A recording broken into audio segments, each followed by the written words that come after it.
What's up, Jeb? Hello there, people. Guys, so we're back at Jeb's shop. We're doing some major weight savings, and actually Jeb's going to do the harness bar, of which we're going to attach from up here to there, so we can... Seatbelt brackets. Yeah, I mean, for as long as I've known Jeb, he's been saying, hey, look, you really need to cut everything out of this car, and we're going to try here. So, what are the reasons? Moisture. Yeah, okay. Moisture. So we pulled up this carpet, and there is a bunch of moisture underneath there. It is pretty nasty and wet. You can kind of see a little bit of that, but that's kind of... Bit of extra. Yeah. So guys, we have all these extra brackets here that we're deleting. I'm keeping just the necessities. So I kind of made the decision last night that I was going to delete the speakers. I got a phone, and I'll use a little Bluetooth speaker if I want to listen to music while I'm driving or anything like that. Kind of made that decision. We're getting rid of all the airbags and the airbag module, all the other supporting stuff with that, because now we're going to our harness. If I were not running the harness, I would have wanted to keep the airbags, and now we are finally here. So I feel that this is going to be our safest move. We don't want to really have those airbags going off. Plus, we had kind of heard that there was a number of other issues with those. So we're probably going to be redoing some of the bracketry on the seats. This other seat has got a steel frame, and it sits a little higher than we want to. The other one right there is off. That is our aluminum frame one. That one sits really nice and low. We're very, very pleased with that. Ultra, ultra light. In the interest of saving a couple pounds, we probably will redo that bracket at some point. Might not get to it today, but we are doing more of the carpet delete. Going to keep the very front part of the carpet and deleting the airbags, and we're finally tackling the hydro. So I'm really, really excited about that. Really need it. I definitely need it. I think it's going to make a major difference in driving. Aside from angle stuff, it's probably number one. Yeah, you need it, especially on that small track. Yeah, can't wait to get the hydro up and running and have the harness brackets in there. So we're gonna show you what we got to do with that and show off some of Jeb's skills there. What you got? The water? Oh yeah, there's definitely a lot of moisture. So BMWs are inherently bad about that, and I didn't really have this. It comes in the door sills. Yeah. All right, so we're going to try and keep that nice and dry, but we're going to delete a lot of that carpet and get all that nastiness out of there, save a little bit of weight, and keep it dry. Oh, that's a pretty decent amount of weight right there, man. All right, so this is going to be our weight pile here. We're going to take off the brackets that go along with these seat belts because, again, we're not going to need them. We're using our harness bar now. All right, so we had this guy right here. We were wanting to do 2 soft lines so that we could kind of pivot, do whatever we got to do, be able to make it flex. Make it clean. Yeah, definitely. So we bought a couple fittings here. This guy right here, we're going to go there, and unfortunately, that seems just a little bit short. That's going to put us, you know, there at best. So we might need to make a hard line. Although, what you think? We might go from here to there. Okay, we can try that. And then that would solve the problem as far as being potentially short. I just need to look at it from underneath and make sure we're not going to run into any sort of like funky issue. However, you're going to have to make room on your little fancy console that you want to keep to get it to work. But I think I could probably put it right there. Or I might be able to bring it over here so you can potentially go through the same slot. So we got to get her back up and see where we're at on the bottom side. And all right, so guys, this is our pile of crap that we have deleted today. I think we're probably, so we got our seat belts, we got a couple brackets, we got the airbags, airbag module, but there was a lot of water that was kind of waterlogged in those, and definitely had some mold, so that had to go. All right, so we got this one guy is through right there. We're going to tie into our brake lines, which are right there. Not those, that's our fuel line. These, or those that. 2, yeah. So we're going to tie these guys up into that, but we're having a problem with our front side because we have a few things that we have to kind of contend with here.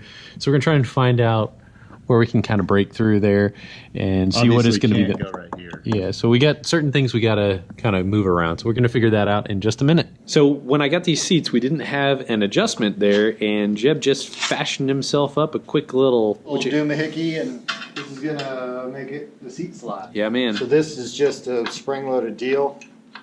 It goes down to unlock the seat, so it'll slide. Yeah. I had 4 arms. So this goes down, and then it slides. Sweet. It locks into place. We're just going to weld this on there, and then you'll push this down, and that'll make the seat. Sweet, man. We're chipping away at her. Slides free. These are a lot like the Porsche brackets, where they're not actually tied together. There's Yeah. like one free and Yeah. one slides were locks. Let's see what we got here. All right, guys, so we got our hard line right in there. That's what we had to do given our time. And we got our soft line right in there, made a little bulkhead. Pretty pleased with the way that looked. We got to see how everything's going to fit back together. We might scrunch this guy in a little bit more or something. Got to bleed the brakes still. Things are coming together. I forget it. We'll make 2 pieces of metal 1.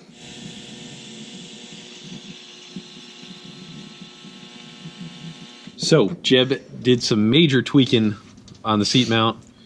Oh, easy there. Thunder. Lightning and the thunder. Are we speaking in songs again? Lightning. So that is much better. I had some play in the seat, and I think it's going to be a hell of a lot better. The threads were kind of rusted again from some of the water. We tightened up some of the bracketry there. What else do we do? We tapped out the bolt holes for the seat so that we had a little trouble getting them out. Now what time it is? It's time for the seat. Look at that. One-armed, super light, crazy light seat. That's awesome. All right, so check this, guys, out. This is pretty sweet. So Jeb took this piece of poster board and we put these holes right here. This is the factory seatbelt mount points. It's actually this one and this one. I don't remember what we removed there, but it is the same thread. So we're going to use this as our harness bar mount. And I believe it's going to be something like so. So what we're going to do, Jeb is actually going to take this, took a picture of it, and he's going to put it into his, well, hell, your plasma cutter. But it's into the CAD, which is it is. Put a circle around where my bolt holes are. You can see the circle, and I've made an outline. Now some of these, like if you look down here, you see how that red line goes across, but it's not really even. subtle, but... Well, I just cut that with scissors. So from this point to that point, it's a straight line, and that's fine. So I just let the computer make it straight. So any design that you want to put in there, it basically just cuts it out, spits it out, and it's freaking sick. Yeah, make it however it needs to be.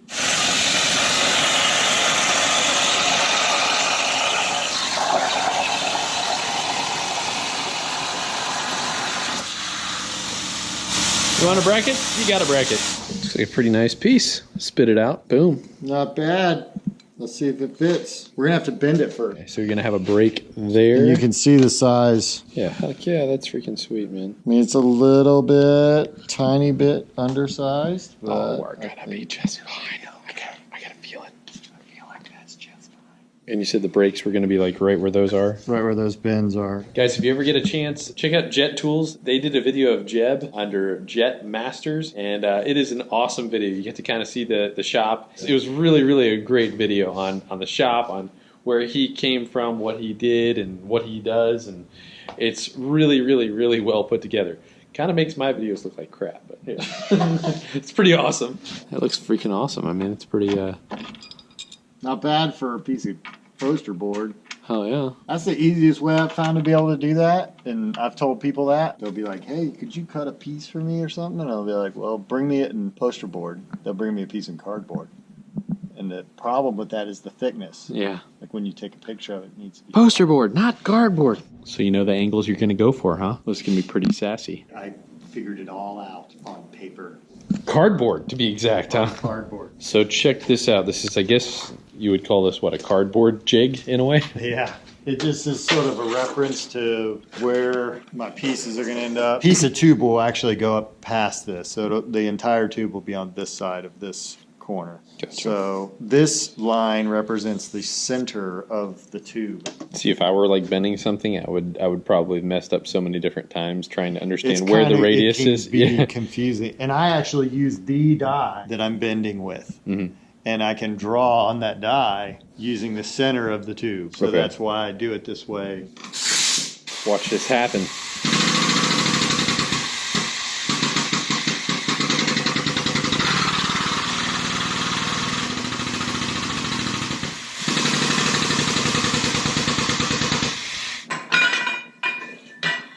Beautiful. Oh, looking pretty good.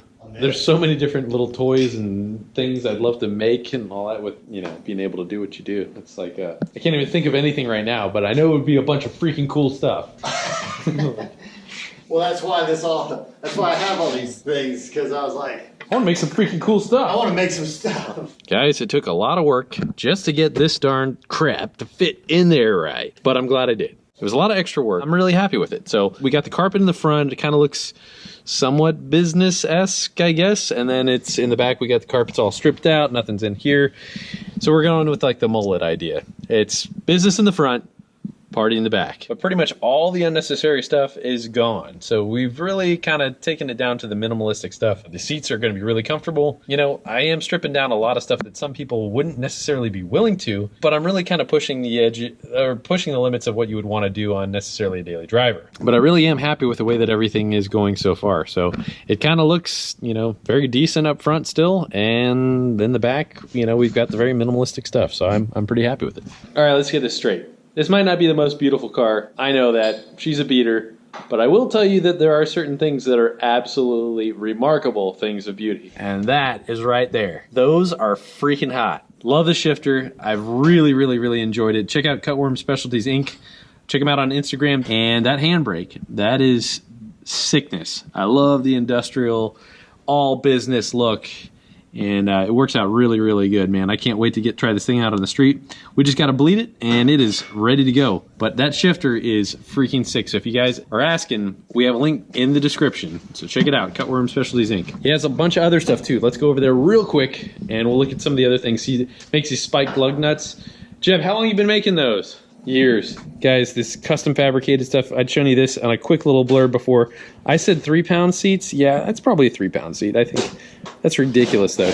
He's got some other ones around here that are just unbelievable. So we got the shifters. He's got different shafts there, got different knobs, got different lug nuts. Makes all sorts of different odds and ends, like, you know, bulkhead fittings and A-end fittings and so on and so forth. Guys, look at this. One hand. This thing, this might weigh about 5 or 7 pounds, but this is incredible. I mean, the craftsmanship into that is just so sick.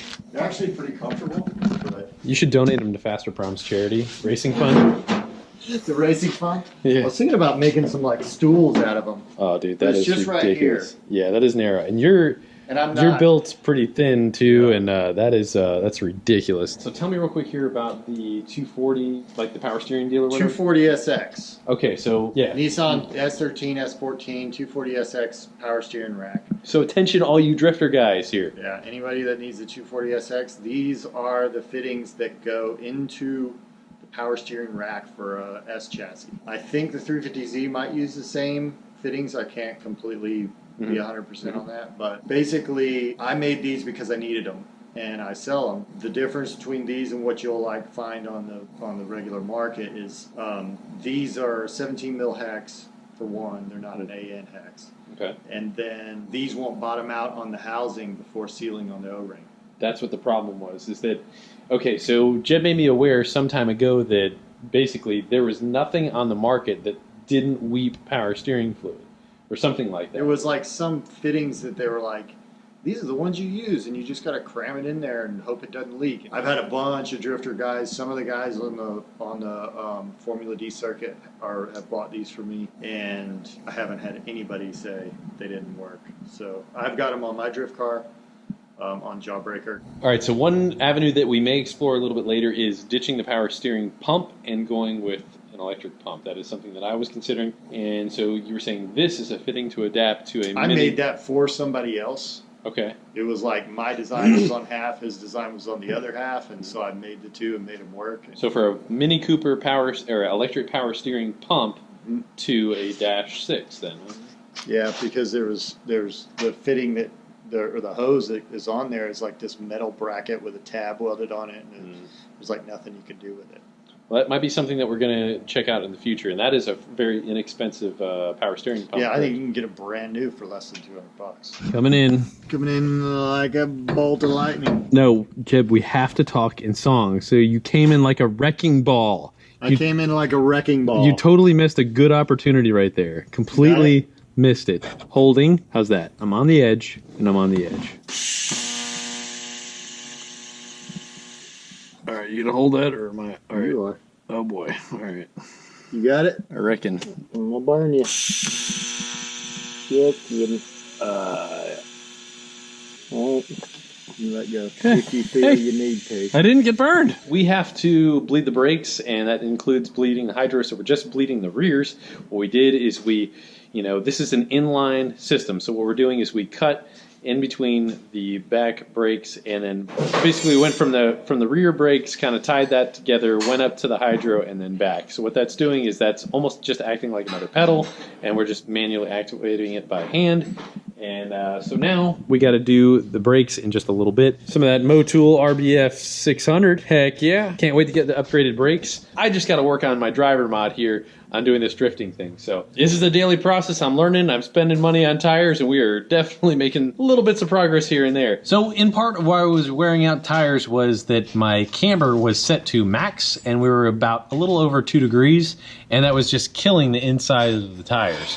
So we have it on the minimum, and we should be somewhere about a ½ degree. Still negative, but that is the best that we can do with what we have there. So now hopefully we get a little bit more of the tire on the ground, have a little bit more of an even wear, get a little bit more longevity out of those tires. That should add a little bit more grip as well. So we'll see how this works out, hopefully tomorrow. Ooh, ooh, it's magic. Songs, Jeb. You have to speak in songs. I fell into a burning ring of fire. I see that sometimes when I've had some really spicy Mexican food. It's usually the following day though.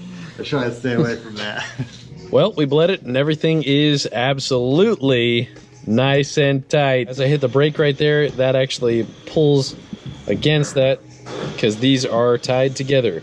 This is just kind of locking up the rears. But again, I freaking love this shifter with that combo. It is tied together. It's like brand and brand matching. Freaking love it. The more aluminum, raw steel that I see on the car, the more I'm falling in love with it. So we definitely moved this to the maximum point where we could get the maximum amount of clearance for this seat. This might not be as big enough for Cletus, but it's pretty darn good for me, and somebody possibly a little bit bigger than me. So somebody about maybe 6'3" could probably drive this without that much of a problem. It's gonna be nice and tight. What we're gonna do is as the harness goes in right here, it's gonna wanna take the path of least resistance. That's gonna wanna go that way. So just gonna put in, weld in like a little itty bitty kind of limiter right there. And the same thing on the other side. I got my other harnesses are back at our house, and that one is that one's in, but not totally tweaked the way that it needs to be. But we're getting really close. We'll take this off when we get to Florida and paint her up. Possibly wrap it with something. We don't want anybody to whack their heads on that. That would really suck. But I'm very pleased with it. This seat is like super low. I mean, it is much lower than the factory seat. I would probably say by about 3 or 4 inches or so. We're doing everything that we can, possibly might explore doing a lower or a lightweight battery, but looking forward to a whole bunch of other stuff. We're gonna go slide this thing very soon, and that's gonna be a lot of fun. So I know I'm gonna suck, but I'm gonna do the best I can. I got 2 great teachers. So I got Jeb. Check him out at Cutworm Specialties. He's got a lot of really cool parts, a lot of cool projects. He's got his car Jawbreaker as well. He's got his kind of custom built E46. But Jawbreaker is a super cool custom 1980 Corolla with a 1UZ motor, and so it's got a 4-liter V8 Lexus motor. Is that what it is? And makes near 300 wheel. Really good for drifting. So awesome car. NA power. Got good response. Very well set up. Very light. Total blast, all custom built in the shop. But thank you guys for all the support. This has really been a lot of fun, and it's just getting ready to get rolling here, taking people out. So we are finally got most of our stuff set up. Only real thing left to do is doing the angle kit, and that'll have to wait for just a little while longer. But now we can finally take out some veterans. We can kind of take out some friends. I can let some other people drive the car. That's what this is all about, is we're trying to share the experiences with you guys and all sorts of other people that just haven't had the experience. So I'm looking forward to that. Thank you guys for watching. God bless, and we'll see you soon. Oh, there's mud back here. Sorry about that. Can you J-turn? Look at this. Can you J-turn into a hard park? Absolutely. We're gonna get there. Torvey, Norman, Penelope, Dory, Jericho. Everybody go! Everybody go!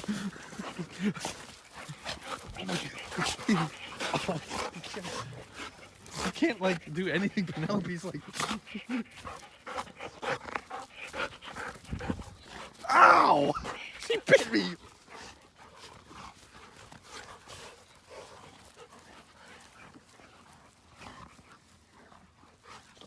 Just another day.